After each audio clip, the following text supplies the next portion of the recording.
Baik, perkenalkan, nama saya Bika Sari, saya mahasiswa Universitas Terbuka, ingin melakukan praktik ujian pembelajaran kelas 10, itu tentang materi penerapan Pancasila dalam konteks berbangsa.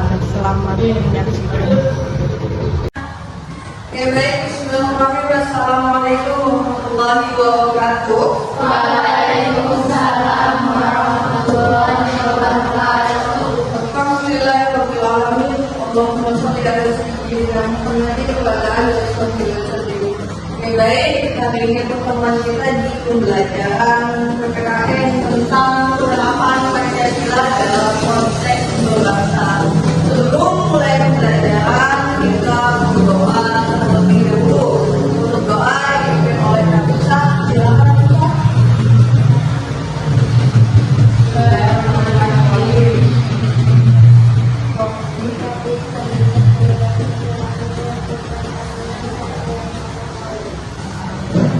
Baik, terima kasih untuk Nafisa, luar biasa doanya. Kemudian tujuan pembelajaran kita pada kali ini adalah peserta didik diharapkan mampu menelaah bagaimana penerapan nilai-nilai Pancasila dalam kehidupan sehari-hari. Jadi setiap poinnya nanti akan saya jelaskan, tampakannya itu nanti kalian implementasikan di dalam kehidupan sehari-hari. Ya. Pancasila itu adalah apa nilai yang kita maksud?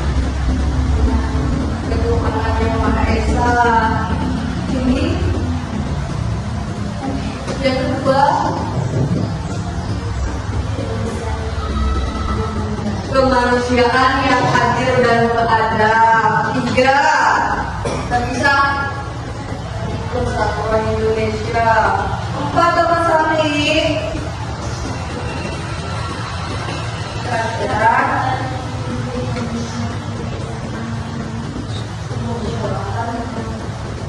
lima, keadilan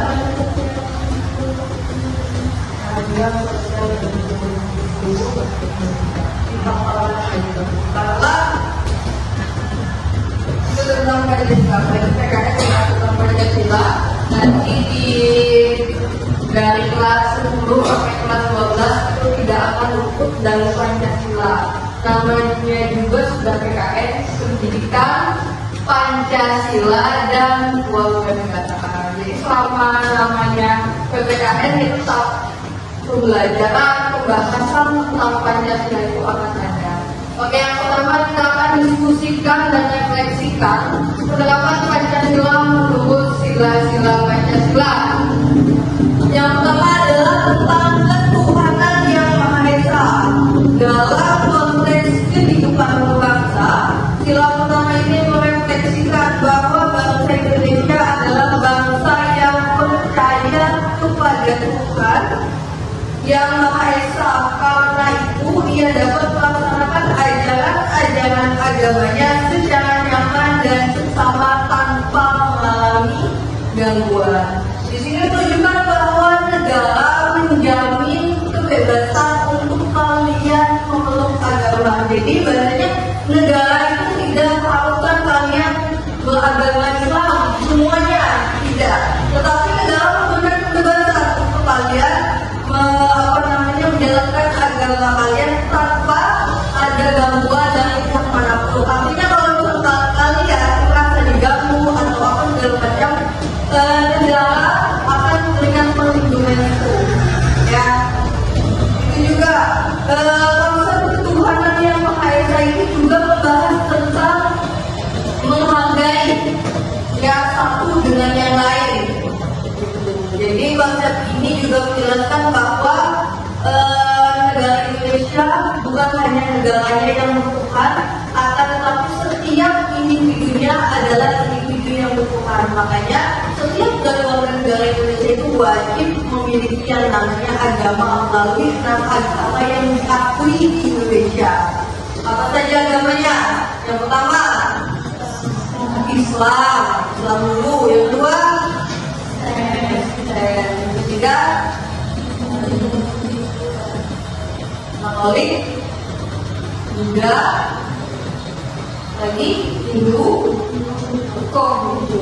Nah, agama yang sekarang diakui di Indonesia. Ya, jadi kita mau ambil agama apa?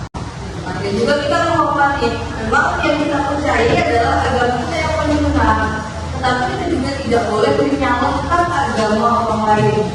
Ya, saling hormat menghormati. Jadi ada kalau misalkan dilihat pengumuman gereja di Indonesia itu supaya bukan yang keliru apa ya.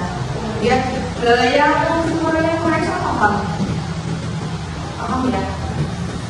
Yang kedua adalah kemanusiaan yang adil dan beradab. Artinya setiap bangsa Indonesia, setiap manusia itu dimiliki hak martabat dan derajatnya. Tidak boleh ada yang namanya kemudian saling hina antar agama, antar suku, kemudian antar teman, antar gender. Kita sama-sama warga negara Indonesia, kita sama-sama warga negara yang memiliki Tuhan. Makanya jadi saling memiliki hak dan martabat. Jangan menggunakan kalau tidak ingin dihina, ya, saling hormat, menghormati.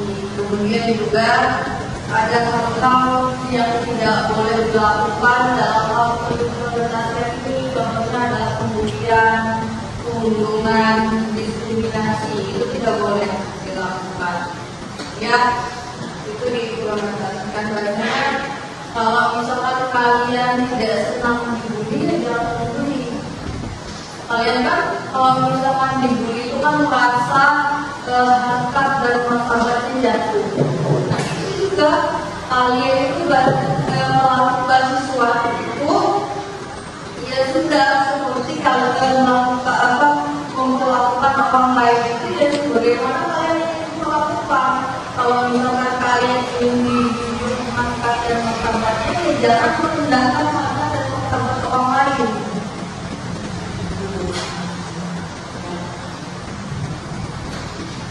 Itu saja tidak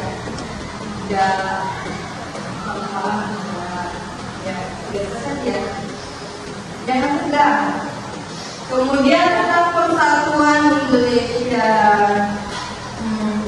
Ada semangat persatuan itu contohnya adalah yang kontraproduktif yang tidak sesuai dengan narasi semangat persatuan itu ada saling menghujat, menghasut, menghukumi, menyerang mereka akan berbeda. Itu tidak boleh, itu bagian dari hal yang dapat merusak yang namanya persatuan, karena hal-hal yang kayak menghasut, menyerang itu akan memicu terjadinya perpecahan, konflik, ya, dari gerakan-gerakan tradisi yang hendak memisahkan diri dari Indonesia yang zaman sekarang itu masih eksis, gitu kan? Hal ini karena apa? Karena itu tadi adanya perpecahan, kemudian adanya hal-hal yang memicu, ya, memancing emosi, kemudian hal-hal yang tidak sesuai itu disebarluaskan, tidak boleh ya. Kemudian kegiatan yang dipimpin oleh umat kebijaksanaan dalam musyawaratan perwakilan. Artinya sila ini menegaskan bahwa segala keputusan di lingkungan masyarakat harus dilakukan dengan penuh hikmat, kebijaksanaan melalui mekanisme musyawarah. Jadi poin pentingnya di sini adalah tentang musyawarah. Bagaimana mengambil keputusan itu harus dilalui dengan musyawarah terlebih dahulu. Kalau ada masalah, didiskusikan. Kalau ada masalah, dimusyawarahkan. Jangan kalau misalkan ada masalah, itu diupload di status WA, diupload di status IG. Yang tujuannya untuk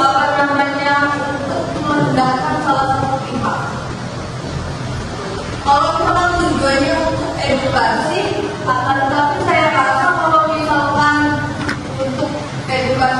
tidak harus menampilkan kesalahan seperti apa, langsung ke poinnya saja kalau menurut saya.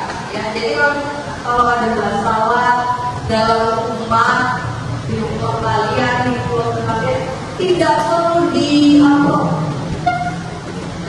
Dosanya sedekat apapun seperti apa, langsung ke poinnya saja kalau menurut saya. Ya, jadi kalau ada masalah dalam umat, di rumah kalian, di keluarga kalian, tidak perlu di-upload. Dosanya sedekat apapun kalian dengan orang lain, jangan sampai open sharing. Apalagi perempuan yang dikit-dikit mau suka dengan air semua dikeluarkan. Ya kita kan tidak bisa memastikan nih bahasanya dia itu akan selamanya jadi teman kita atau enggak. Kan bisa jadi suatu saat dia yang menjadi hidup kita.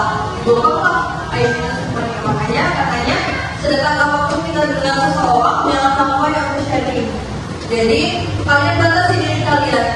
Ini perlu dia tahu, tapi tidak perlu orang lain tahu dari saya. Punya rahasia sendiri. Cukup kalian dan Tuhan kalian yang tahu, itu perlu. Ya, jangan semuanya dipisahkan, dan jangan semuanya dipisahkan. Ada bagian-bagian pasti yang menurut saya tidak boleh dipisahkan. Jangan semuanya dipisahkan, jangan semuanya disebarkan. Ya, nanti kalau misalkan batal langsung di media sosial, di satu WA ada, di buku ada, ya itu over sharing itu jangan. Sharing boleh, tapi over sharing tidak boleh. Kemudian tentang keadilan sosial bagi seluruh rakyat Indonesia, ini sila dua kali. Keadilan sosial bagi seluruh rakyat Indonesia. Keempat, nomor 1 kali ya, karena sudah siap. Keadilan adalah nilai universal atau umum yang harus dipastikan oleh setiap bangsa Indonesia. Dalam konteks kehidupan berbangsa, keadilan dapat bermakna bahwa setiap bangsa Indonesia berada dalam posisi yang setara.